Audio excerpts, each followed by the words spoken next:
만약에 부업을 선택을 해야 된다면 어떤 부업이 좋을까를 고민을 하기 시작한다면 테크트리 게임 용어인데 성장 경로 혹은 성장 지도 아니면 발전적 스테이지가 있는 부업을 선택했으면 좋겠어. 예를 들어 온라인 셀러가 무일푼으로도 할 수 있는 일 중 하나가 해외 구매 대행업이거든. 그러니까 국내 구매자가 필요로 하는 것을 외국 온라인몰에서 대신 주문해 주는 것인데 하다 보면 좀 잘 팔리는 물건이 뭔지를 파악할 수 있지. 그러면 이거를 주문이 들어올 때마다 다시 외국에 주문하는 게 아니라 아예 대량으로 주문해 놓으면 한국에 있는 창고에 갖다 놓으면 로켓 배송도 될 수 있고 당일 배송도 될 수 있고 너무 좋잖아. 어차피 잘 팔린다는 걸 알고 있으니까. 그렇게 해서 이제 그 다음 단계인 병행 수입업자가 되는 거야. 이 가구 같은 거, 간이 접이식 의자 같은 것도 일주일에 한두 개 팔다가 일주일에 한 30개씩 팔리네. 그럼 나 100개 한꺼번에 주문해가지고 보관하고 있다가 바로바로 팔 거야. 이게 바로 병행 수입업자거든. 이 해외 구매 대행업에서 한 단계 조금 진화한 형태지. 그 다음에 의자를 병행 수입업자로서 100개씩 주문했는데 아이고 나 많이 사는데 조금 더 이윤을 남길 수 있는 방법이 없을까? 그냥 아예 해외 공장에다가 OEM을 넣어가지고 내 브랜드를 붙여가지고 팔자. 이거 충분히 가능한 얘기거든?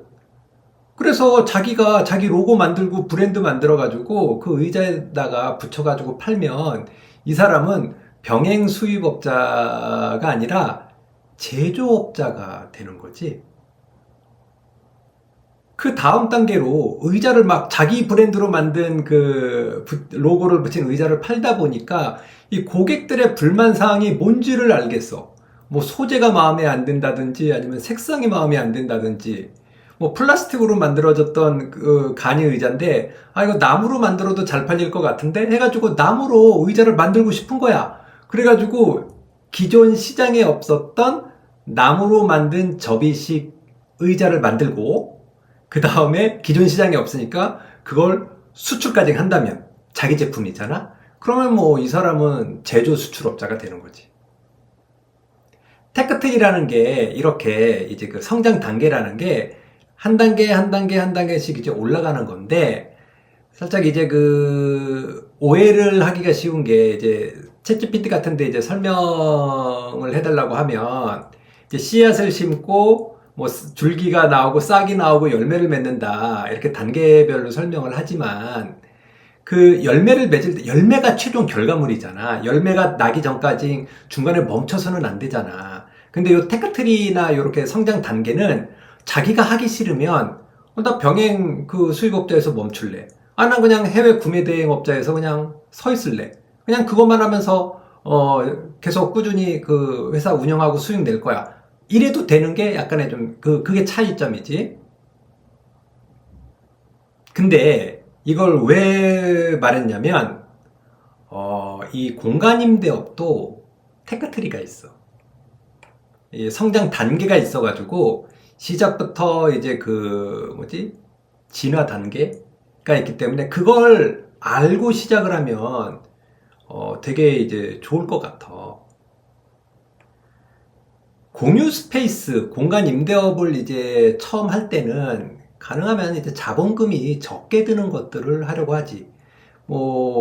A&B 같은 경우에도 자기 집에 남는 방으로 시작한 레전드들이 많고, 그것 때문에 이제 시장 진입이 되게 이제 편안하지.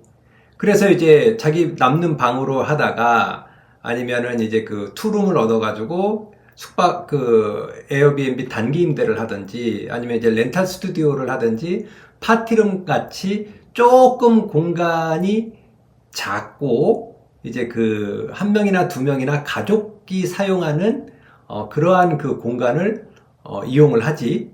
그걸로 이제 수익을 내. 그래서 충분한 수익이 생기면 뭐 운영하는 공간 개수를 늘릴 수 있어. 지점의 증가지. 에어비앤비 1호점, 2호점, 렌탈 스튜디오 3호점, 4호점. 이런 식으로도 할 수도 있는데 좀 질적으로 향상을 도모할 수도 있어. 업그레이드. 예를 들어 공유 오피스, 공유 주방, 스터디 카페 등으로 이제 전환하는 거야. 뭐 이런 시설은 어느 정도 규모가 필요하고 또 뭐 특정 장치, 주방 같은 이제 그 시설이 이제 요구가 되는데 수익성이 더 좋거나 아니면 비교적 장기 렌탈도 가능해서 안정적 운영을 할 수 있어. 그런 장점이 있지. 그러니까 요것도 어떻게 보면 성장 단계에서 한번 올라간 거야. 이 스튜디오, 사진 찍는 스튜디오나 요리하는 주방, 아니면 에어비앤비, 아니면은 그 공유 오피스 같은 비즈니스 장소, 이게 좀 다 달라 보이긴 하지만 이 부동산 임대업이라는 본질은 같아. 그러니까 시간, 특정 그 목적을 위해 시간 단위 혹은 날짜 단위, 월 단위로 대여를 해주는 그런 이제 그 본질이 같아. 그러면 최근에 나오고 있는 그 공간 임대업의 어떻게 발전 단계, 테크트리의 이제 그 현재 이제 최종장은 뭐냐면 숙박업이야. 펜션이나 스테이, 호텔까지 올라가는 거지. 이게 운영자의 노하우는 똑같고 규모만 이제 달라지는 거거든. 최근에 이제 숙박업 세미나에 좀 참여를 했는데, 이거 좀 블루오션 같다는 느낌이 들더라고. K컬처 덕분에 외국에서 한국을 방문하는 그 외국인 관광객들이 무척 늘어나고 있어. 근데 거기에 상응해가지고, 이 숙박업은 공급 자체가 안 되고 있는 것 같더라고. 숙박업 그 라이센스? 무슨 이제 사업자 필증? 이런 것들이 새로 이제 발행이 되지 않고 있기 때문에 공급이 이제 한정되어 있기 때문에 그 에어비앤비 아니면 이제 공유 오피스 그 다음 단계로 숙박업, 스테이로 가가지고 수익을 창출하는 거지. 이렇게 성장 단계, 그 테크 트리를 아는 게 왜 중요하냐면 내가 이제 그 운송업이나 배달업에 대해서는 잘 모르지만 이제 배민라이더를 한번 생각을 해보자고. 이게 오토바이로 배달을 하다가 수익이 쌓이면 사륜 자동차, 승용차로 배달을 하고 다시 그거가 이제 성공을 하면 트럭이 돼가지고 좀 화물들이 뭐 1톤, 2톤짜리 화물들을 이렇게 배송하는 건가? 나는 그 구조가 아닌 거로 알고 있거든? 이게 상품을 운송하는 업이라는 공통점이 있는데 이 진화가 안 돼. 그러니까 성장 단계를 올라설 수가 없어. 노하우가 있어도 그 다음 단계로 쉽게 올라가지 못하는 거는 부업으로서는 좀 한계가 있는 게 아닐까? 라는 생각이 들어.